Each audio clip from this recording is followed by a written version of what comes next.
By this point in the afternoon, we already know that aviation emissions impact global to local air quality. And the aspect that I'll be addressing in detail is the local aspect, and in particular, the following question. What is the spatial extent of local air quality impacts? Is it a few hundred meters from the runways? Is it a few thousands of meters from the airport? So are the impacts limited to the communities immediately in the neighborhood of the airport? Or is it 10,000s of meters from the airport or tens of kilometers, thereby encompassing large populations in most metropolitan areas? And increasingly, in context of aviation emissions, the answer is looking like the third option, which is local can be a scale of 10 kilometers. And there are recent studies that have detected the impacts much farther. The reason why we think it's more like 10 kilometers is because recent studies have detected it much farther than what the previous studies thought it is. I'll be discussing two of them in detail today.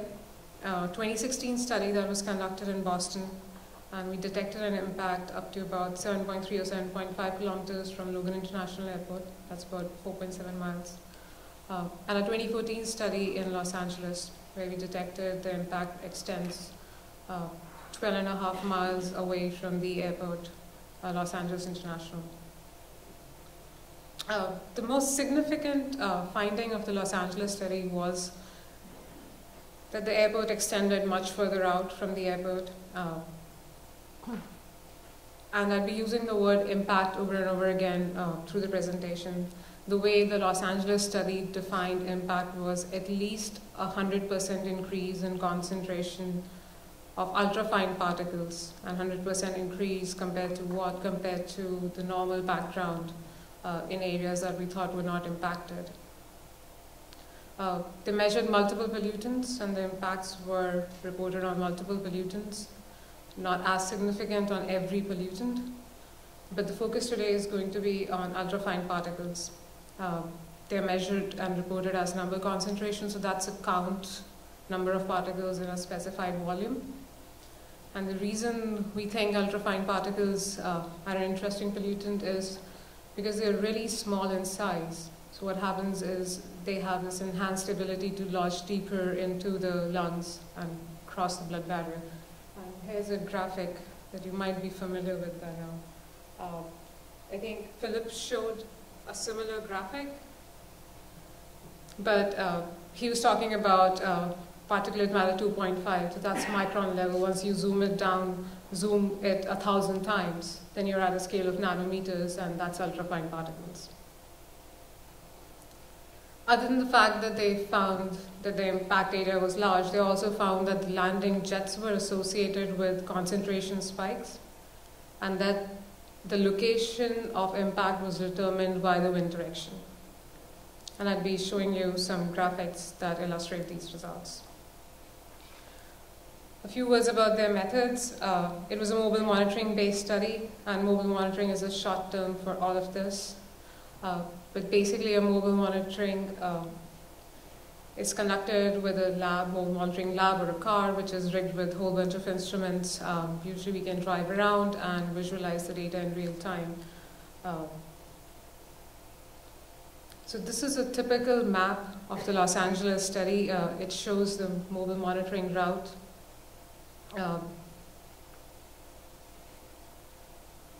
This right here is LAX. I think this is the only angle that'll work with the mic. So you can see the runways there, that's LAX, and then the shaded area that you see, that's the 65 decibel noise contour. So you see two prongs going, those are the two landing trajectories for the planes, and that's where the noise is maximum. The study drove around for 6 to 10 hours per day, and they conducted 30 runs, and it's an ongoing study, so number of runs are growing.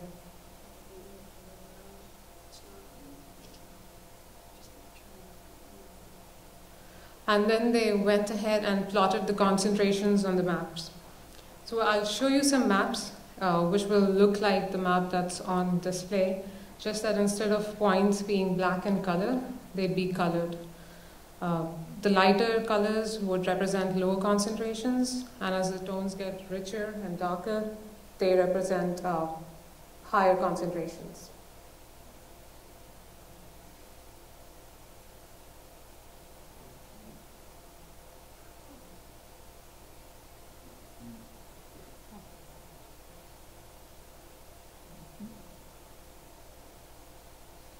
So maybe the pattern here is obvious to the viewers, that we saw the, and this is the wind direction. At that time, the wind was from the west. We saw the highest increase in concentrations along the west and underneath the jet trajectories. The increase was as much as 100% all the way out to the farthest transect, and closer to the airport, the increase was 900%. Overall, when we tried to calculate how big is the area where we observe the impact, so a twofold increase in concentration. These dark shaded areas, they were about this was about a 30 to 65 kilometer square area depending on the day. And concentration on average was increased by 35,000 particles. Here I plotted the jets just so to make the jet trajectory a little more obvious. Highest concentrations, as I mentioned earlier, were aligned with the jet trajectory. I don't have a slide up here, but that would have gone really well with the previous speaker's slide, wherein you noticed that where he played a video and size distribution or particle concentrations changed immediately once the flight passed by. We conducted similar monitoring at one of the locations here, and we saw similar effects a few seconds after the flight goes by. Size distribution, particle number changes, concentration changes. The other significant result was that wind direction determines where the impact would be. But nearly all the time, practically, or 95% of the time, the winds in Los Angeles are from west-southwest. It's a remarkably consistent wind. As the blue arrow indicates here, so just follow the west-southwest trajectory, and that's where the maximum concentrations were on all the transects. Another thing that happens in Los Angeles because of the consistent winds is that 95% of the flights that arrive follow the same trajectory. So they come over East LAX and they land at LAX, and then they take off over the ocean. So the downwind advection is all along west-southwest along this particular trajectory towards the east. But occasionally we do get winds from the other direction. And when the wind shifts, so does the location of the impact, as is perhaps obvious by these graphics. But Los Angeles is quite an atypical case in terms of wind direction consistency, and perhaps this figure can make that point.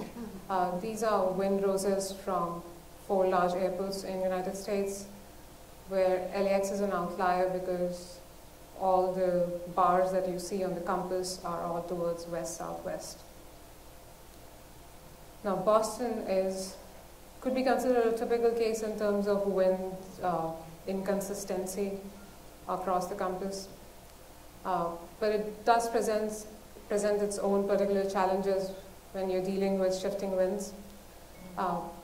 The first implication is that you have multiple runway configurations, and flights are taking off and landing along different directions and different trajectories. Not only that, the winds in Boston shift frequently, so the impact will be intermittent, depending on which way the wind is blowing. It may come and go. So we bore all that in mind when we were looking at particle number concentration data in Boston, and we were trying to investigate or find evidence for aviation impacts on ambient PNC. And we specifically looked at 3 questions. The first was, are the particle number concentration elevated when sites are downwind of Logan Airport? Do these elevated particle number concentrations correlate with the flight activity at Logan? And third, is there some evidence to suggest that the elevated particle number concentrations that we're reading are of aircraft emission origin. The data set that we looked at was composed of 2 central sites. We call them central sites because they've been centrally placed in certain communities, and we've been monitoring there for several years. We also had data from 20 residences around the central sites, but for a shorter period of time of about 6 weeks. And the results that I've been showing to you today are hourly aggregates of that data. Here's a detail of Logan for those not familiar with it. We have 6 runways aligned along 4 different directions. And that's if you're landing at a new airport and you want to know how consistent the wind direction is, just count the different angles in which they've aligned the runways. About 1,000 flights operate daily at this airport. During the prevalent northwest and southwest winds in Boston, Boston itself is upwind of Logan. So the blue arrows here are the prevalent winds during winter and summer. Place Boston upwind, Logan is downwind. So mostly the downwind advection would then happen over the ocean, except for in southwest winds when Revere and Winthrop are downwind of Logan. Boston is downwind of Logan during northeast to east winds, and we had some sites in that area, which included a site in Roxbury, which is about 7.3 kilometers downwind of Logan. We've been monitoring there since 2012. We also had 10 residential locations around the Roxbury site, about 5 to 9 kilometers away from Logan. And then we had some data from Boston Globe side, which is interesting because on one side was Highway I-93, and the other side, the biggest single source that we could think of was Logan upwind. We also had some data in Chelsea, which is downwind along southeast winds. The central site was about 4 kilometers from Logan. We had 10 residential sites in that area, and they were about 2 to 6 kilometers from Logan. The most significant results from this study were that, yes, particle number concentrations were in fact higher when the sites were downwind of the airport, and we were able to detect the impacts at our farthest central site, which was 7.3 kilometers from the airport. These particle number concentrations were correlated with flight activity, and by that I mean hourly total for landings and takeoffs. At this point, we're not differentiating between landings and takeoffs.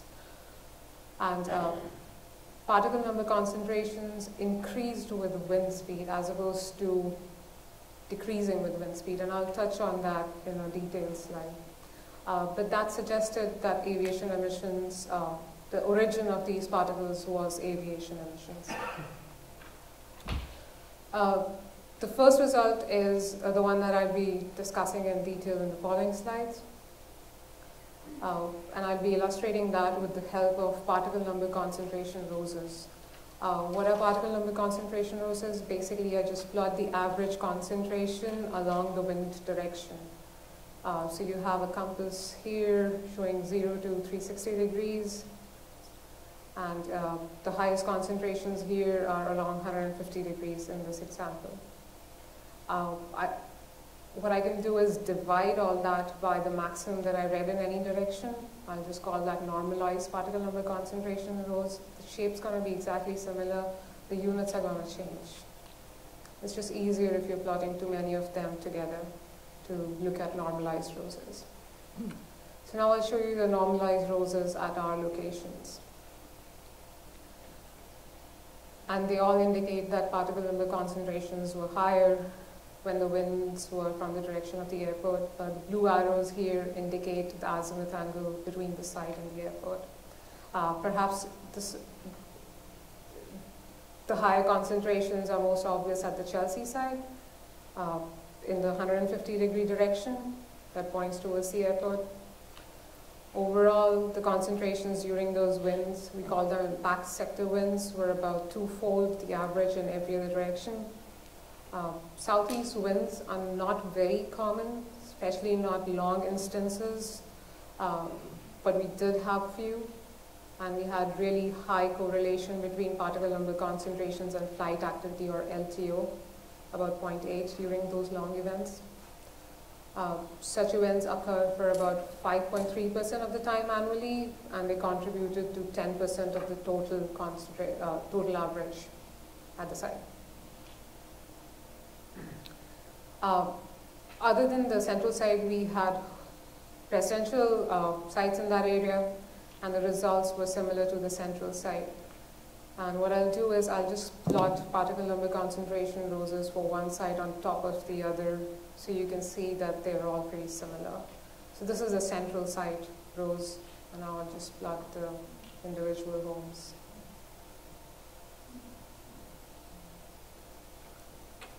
So the only one that was, so all these sites we read some higher signal when the winds were from the direction of the airport, 150-ish degrees. The red one is interesting. This is the site that has a little red dot on it. It was right next to Highway 1, in fact 60 meters from Highway 1, so we would expect when the wind is from the direction of the airport to have somewhat higher concentrations. We did see that.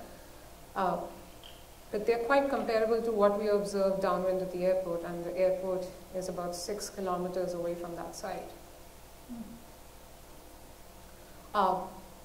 Impact sector winds at all these residences occurred for about 4 to 12% of the time, and the contribution to, I think, our averages was 8 to 26%. So somewhat disproportional because the concentrations are higher. But generally, the take-home message is that these results underscore the pervasive footprint of the impact in that community. Now, at the Roxbury site, perhaps you can see that the highest hourly average concentrations were along 45-ish degrees. But the difference was not as stark as it was at Chelsea. The concentrations were about 33% higher than the average. Similarly, during long instances, very well correlated with flight activity, and annual frequency and the contributions were comparable. Boston Globe site is interesting. It was right next to I-93. The highest concentrations that we did read were from northwest and southwest, when the site is obviously impacted by I-93. But we still read something about 80% of that along northeast. And there isn't a major roadway along northeast. Winds upwind of the site, but we do have the airport upwind of the site along northeast. We had fortuitously, we had a very long event of northeast winds at that site, and again, particle number concentrations and flight activity were highly correlated. So then moving on to a different part of the result, wherein we analyzed the trend of particle number concentrations with respect to wind speed. And this is a busy graph, but I'll try to walk you through it. On the x-axis is wind speed. It goes higher from 0 to 14. And on the y-axis, I've plotted concentrations. The red color lines indicate particle number concentrations. The blue colored lines indicate NOx. There are 3 lines on this graph that all go down towards the right. So higher the wind speed, the lower the concentration. There's one that stands out, and that is the particle number concentration trend when the winds are from the direction of the airport. So particle number concentrations do not decrease at higher wind speeds. And it sounds counterintuitive. So higher wind speeds, more dilution, lower the concentrations.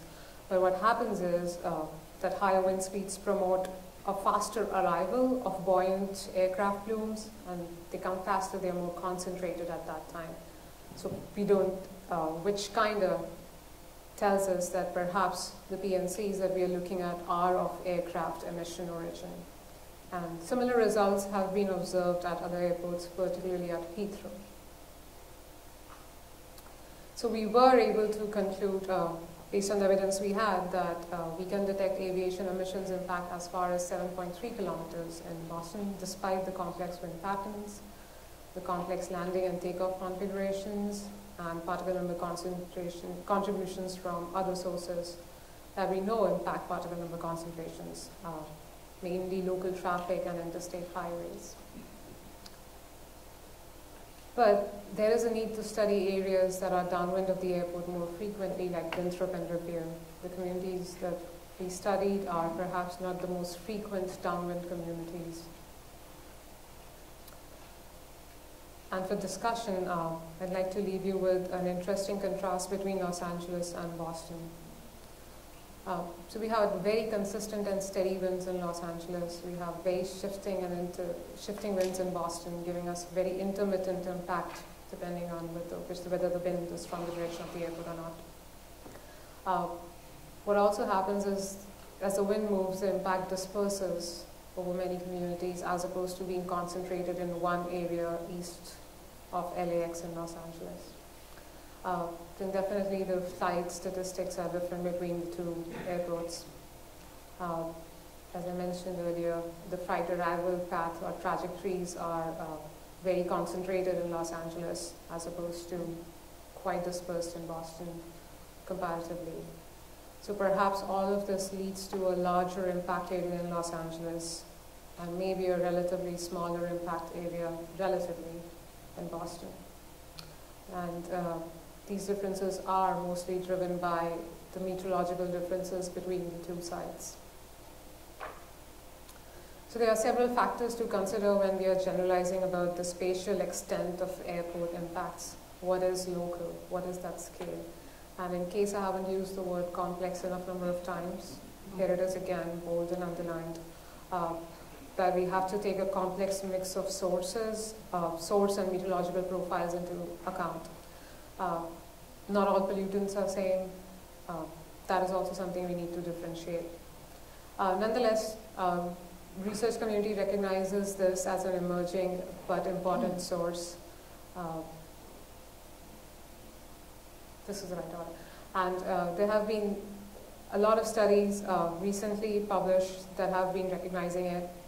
2015 study that was conducted in the vicinity of Schiphol Airport in Netherlands, Amsterdam, detected the impact all the way from 7 to 40 kilometers from the airport. Quite recently, there's a study in Rome and one in China that are starting to look at these impacts.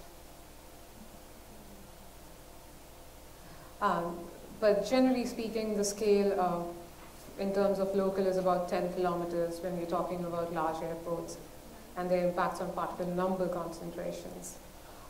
Certainly there's a need to study other pollutants in greater detail and also to perhaps parse out the specific contributions from perhaps landings versus takeoffs versus ground emissions at the airport itself. And I'd like to acknowledge the contributions from my co-authors in the LAX study, Dr. Scott Pruin, and from the Boston study, Dr. John Durant, Dr. Doug Brugge, Matt Simon, and Vic. Also, a lot of graduate students did a lot of field work that made this study possible. Acknowledge the contributions from our community partners in Chelsea, Roxbury, Dorchester, Boston Globe, that allowed us to use their facilities, and the study was funded by NIHS grants but do not reflect their point of view, and STEP.